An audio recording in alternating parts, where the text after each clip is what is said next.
Moving, थोड़ा सा देख लेना पूरा बोर्ड आ रहा है, विद a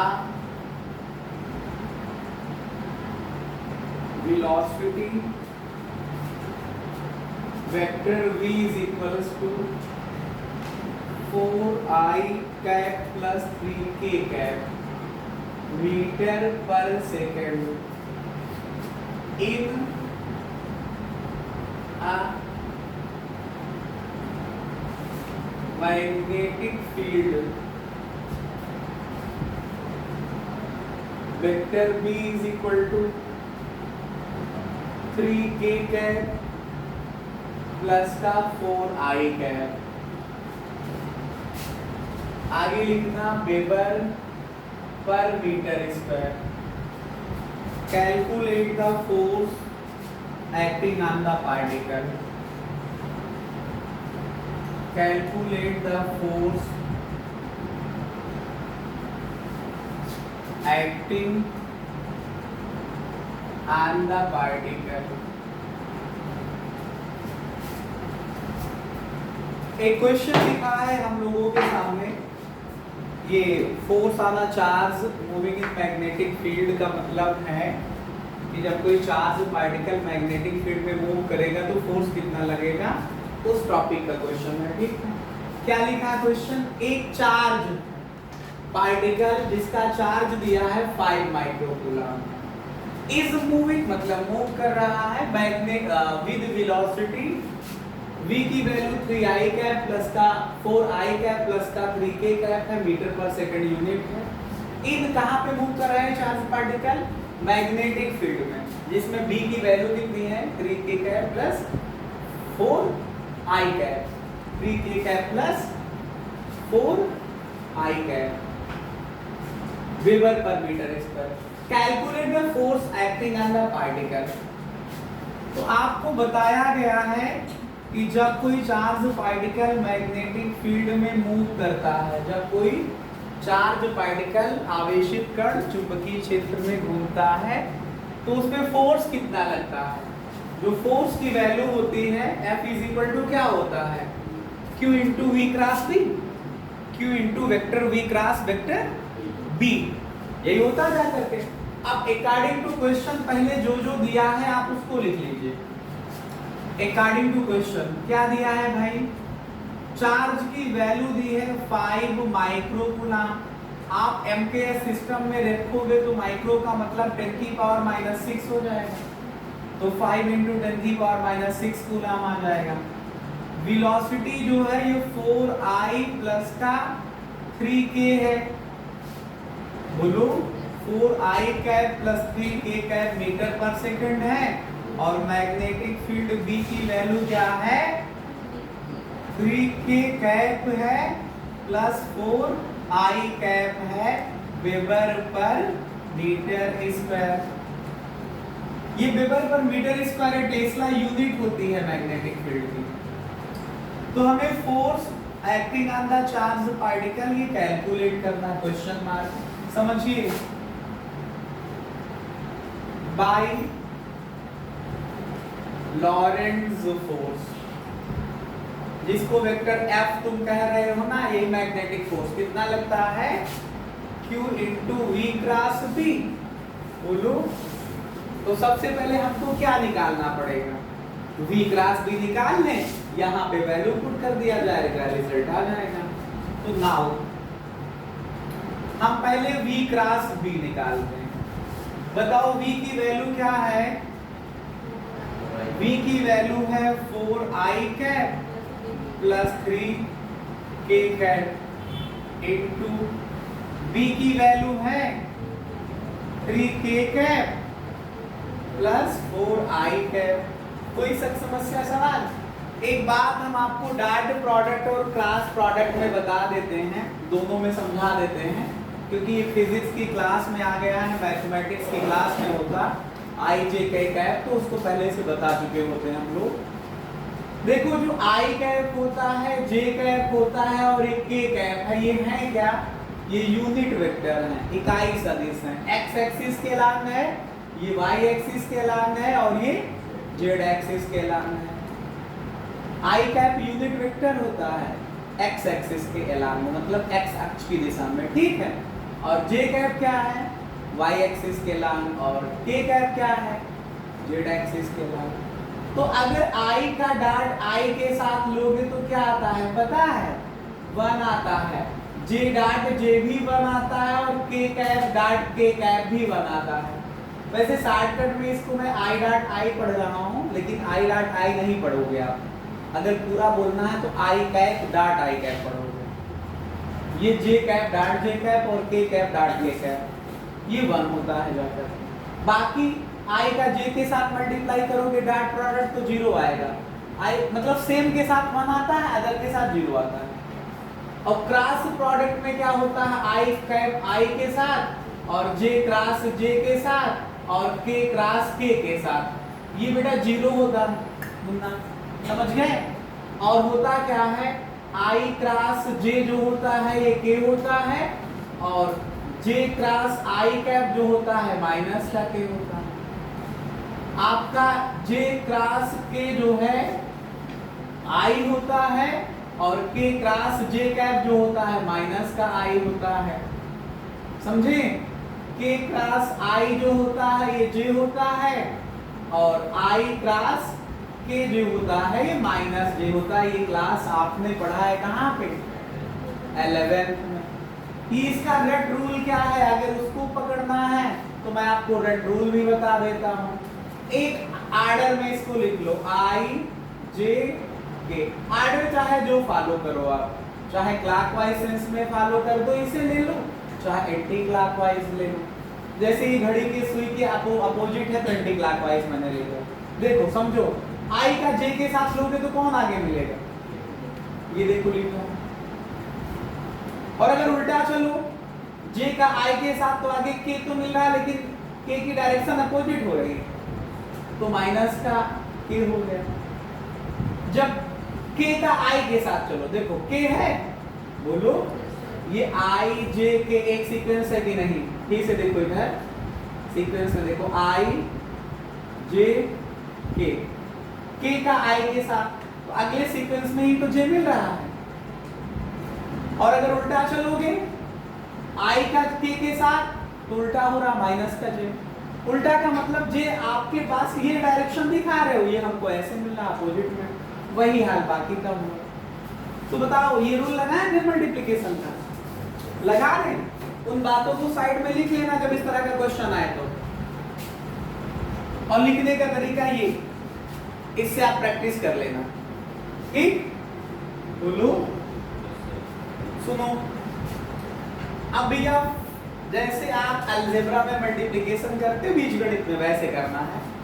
4i का 3 में तो 4 3 जा 12, i क्रॉस के। आर्डर नहीं चेंज होना चाहिए, पहले i था तो i लिखोगे, फिर k था तो k लिखोगे। इसका इसके साथ करोगे तो प्लस 4 4 16 i क्रॉस i, फिर प्लस इसका इसके साथ करो तो 3 3 9 के क्रॉस के, इसका इसके साथ करोगे तो 3 4 12 के क्रॉस आई। इसमें कोई समस्या हो तो बताओ। सेम वालों का क्रॉस प्रोडक्ट 0 होता है ना, ये दोनों 0 हो जाएंगे, आई क्रॉस आई और जे के क्रॉस के। ये बचा 12, आई क्रॉस के कितना होता है ये देखो लिखा है, आई क्रॉस के माइनस का जे, प्लस ये 0 हो गया, प्लस ये 0 हो गया, और ये कितना हुआ 12, के क्रॉस आई जे हुआ। तो ये आया माइनस का 12 जे, और ये आ गया लास्ट वाला प्लस का 12 जे। रिजल्ट कितना आया, मतलब v क्रॉस b की वैल्यू 0 आ गई ना। हेंस जो f है वो q into V cross b है ना, बोलो। तो f की वैल्यू क्या हो गई, 5 इंटू 10 की पावर माइनस 6 q की वैल्यू रखा, और ये रिजल्ट 0 आ गया। 0 से मल्टीप्लाई करोगे तो 0। तो कोई फोर्स लगेगा क्या, नहीं लगेगा ना। हाँ, no force acting on the charge particle in this case.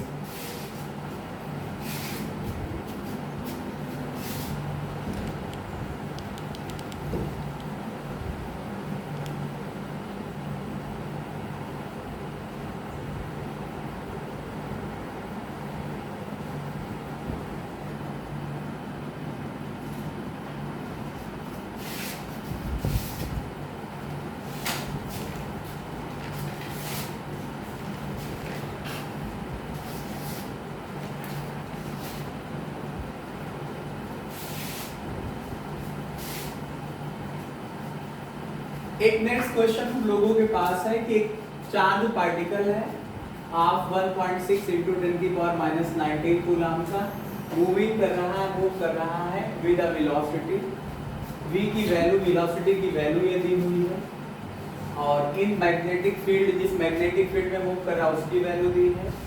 तो कह रहे हैं कि calculate force acting on the particle, मतलब पार्टिकल पे कितना फोर्स लगेगा। तो क्वेश्चन के हिसाब से चार्ज q की वैल्यू है 1.6 इंटू 10 की पावर माइनस का 19 कूलम।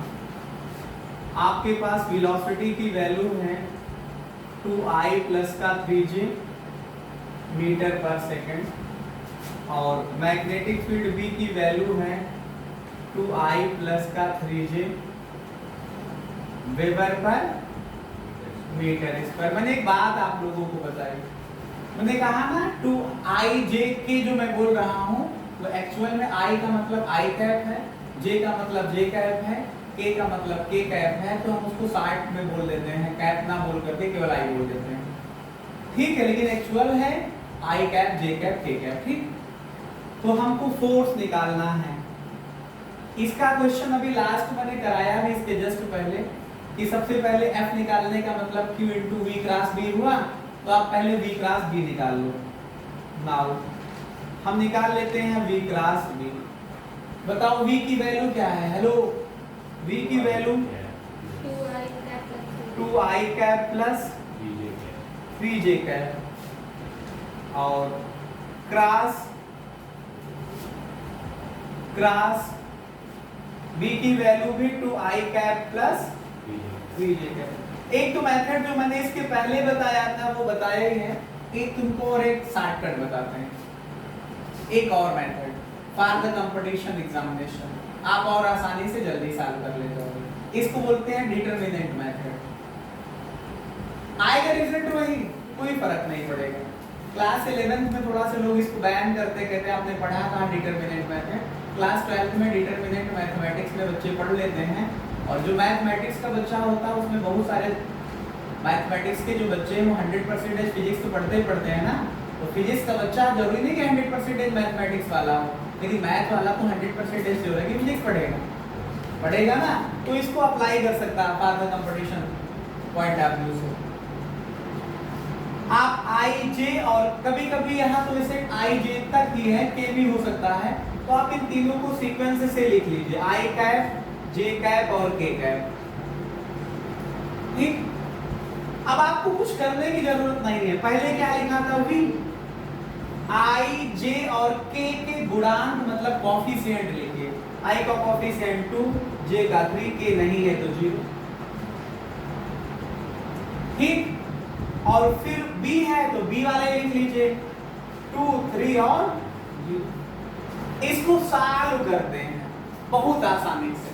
वैसे इस क्वेश्चन का तो रिजल्ट 0 आएगा, मैं पहले आपको बता दूं, क्योंकि जो वेलोसिटी की डायरेक्शन है यही मैग्नेटिक फील्ड की डायरेक्शन है, और जब velocity magnetic field same direction में होते तो फोर्स कितना लगता है? 0। लेकिन हमारा फोकस इस क्वेश्चन पे नहीं है, केवल हमारा फोकस इस तरह के किसी भी क्वेश्चन पर है। वैल्यू तो चेंज हो सकती है ना, तो इस वजह से इसमें हम केवल ये ना कहेंगे कि सर 0 आएगा, आंसर छोड़ दो। हमारा फोकस है कि कोई भी रिजल्ट आता, कोई भी वैल्यू आती, v की वैल्यू तो कैलकुलेट कैसे करेंगे। बाकी अगर कंपटीशन में क्वेश्चन आए तो आप सीधा बताओ 0 आएगा। क्यों? क्योंकि जो v की डायरेक्शन है यही तो v की डायरेक्शन है, जो वेलोसिटी की डायरेक्शन लिखी है वही तो मैग्नेटिक फील्ड की डायरेक्शन है कि नहीं, तो रिजल्ट तो 0 आएगा। हाँ चलो कैलकुलेट करते हैं। पहले बताइए क्या लिखा है, आई कैप किस पोजीशन पे है? आपको पता है, अगर ऐसे ऐसे को रो पढ़ो और ऐसे ऐसे को कॉलम पढ़ो, तो ये पहली रो पहले कॉलम पे बैठा है, और जिस रो जिस कॉलम पे है उसको 0 डिलीट मारो। इस पहली रो पहले कॉलम को 0 मानो या डिलीट कर दो, तो 3 0 और ये 3 0 आ रहा है। फिर जो भी यहाँ पे लिखा रहे इसका साइन चेंज करके लिखना, जैसे j है तो माइनस कर दे। किस पोजीशन पे है? पहली रो है और दूसरा कॉलम है, तो पहली रो को दूसरे कॉलम को 0 करो तो 2 2 0 0, क्या बचेगा? 2 2 0 0। फिर प्लस k कहाँ पे है? पहली रो तीसरे कॉलम पे, पहली रो है तीसरा कॉलम है, 0 करो तो क्या बचेगा भाई 2 2 और 3 3। अब ये जब ये भी डिटरमिनेंट ही है, इसको पढ़ते हैं 2 क्रॉस 2 की डिटरमिनेंट। किसको भाई 2 रो है, एक ये 2 और 2 कॉलम है, 2 क्रॉस 2। ये क्या है 1 2 3, 3 रो है, 1 कॉलम 2 कॉलम और 3 कॉलम, तो 3 क्रॉस 3 का डिटरमिनेंट है। देखो समझो, ये आया आई कैप, बहुत आसान है, क्रॉस मल्टीप्लाई करना शुरू करना ऊपर से, इसको मल्टीप्लाई इसमें करो, जो भी आए लिख लो, फिर माइनस का साइन बीच में लगाओ, इसको मल्टीप्लाई इसमें करो, माइनस जे, इसको मल्टीप्लाई इसमें करो, माइनस इसको मल्टीप्लाई इसमें करो 0, प्लस का के, इसको मल्टीप्लाई इसमें करो 6, माइनस इसको मल्टीप्लाई इसमें करो 6, तो कितना आ गया महोदय 0i माइनस 0j और प्लस का 0 के, मतलब सब 0। तो force F is equal to Q into V cross B होता है, तो Q की वैल्यू 1.6 इंटू 10 की पावर माइनस 19 और B की वैल्यू 0। अगर ये कोई वैल्यू होती तो उसी को इतने के साथ मल्टीप्लाई कर लेते, यहाँ 0 है तो 0 से मल्टीप्लाई करोगे तो कितना फोर्स आया 0 न्यूटन का फोर्स लगेगा, मतलब कोई भी फोर्स नहीं लगेगा। ठीक है, इस तरह के क्वेश्चनों पे आप प्रैक्टिस कर सकते हैं। ठीक, समझ रहे हो? नहीं समझ रहे हो? समझना तो चाहिए।